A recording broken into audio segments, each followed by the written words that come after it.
Hey guys, Credit Shifu here. Now, Uber, the popular ride-sharing company, has just come clean about the fact that it was hacked back in October 2016. So they've kept this hush-hush for over a year. And basically they were hacked and the personal information of 57 million people was stolen.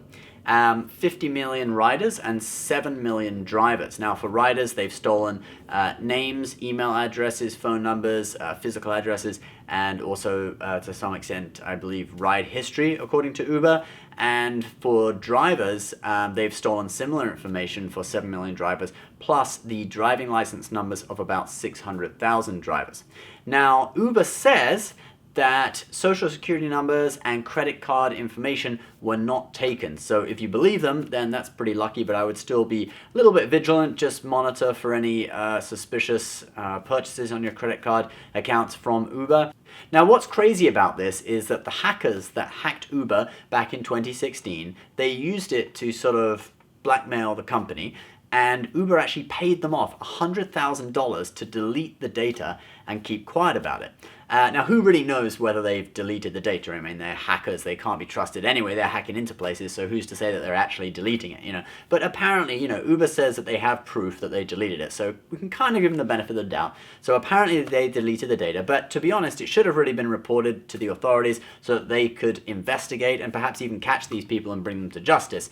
Instead, Uber just paid them off and kept quiet. And this actually probably was illegal. Uber has been known to sort of bend and push the law to its limits in many cases. I think they're banned in London, and there's many different cities around the world that have really big problems with Uber. I personally feel it's, you know, I don't like their company ethic. They've driven the price so low, where I was, you know, I drove for Uber for a very short period of time a couple of years ago, and they've driven the price so low that it's almost not worth it to drive for them anymore. And, you know, I believe their ultimate plan is just to replace all their drivers with self-driving cars anyway. They've just ordered a couple of 100,000 self-driving cars from Volvo. So you can see they're already kind of working on it. I think they're rolling that out in 2019. They'll be receiving those orders, I believe.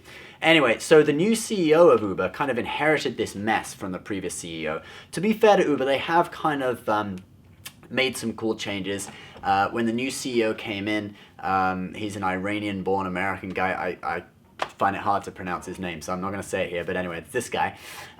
When he came in, he had his sort of 180 days of change. Because the previous CEO, Travis Kalanick, he was kind of controversial. His business practices, you know, some things about him, shareholders didn't like him, and but they basically pushed him out, and he resigned in June this year.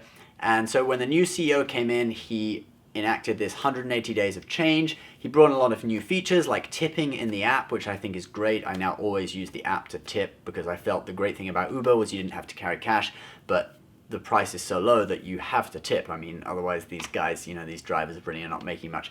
So it's great that you can tip in the app. I just wish you could set a standard tip amount so that it just automatically tips unless you tell it not to.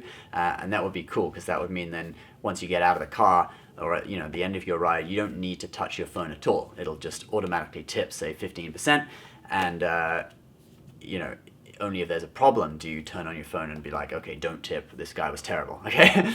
Anyway, I'm kind of getting off the topic, but so what can you do about this hack? Well, Uber hasn't told any individuals if they've been affected or not, so I don't think, you know, and that's very typical Uber style.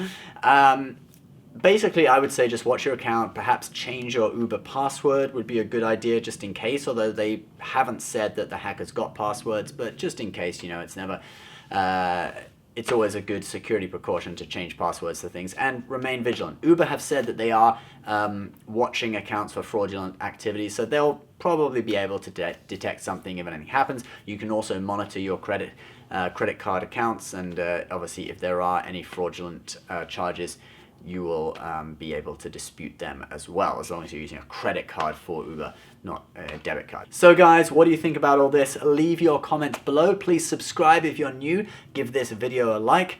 We'll see you next time. Bye-bye.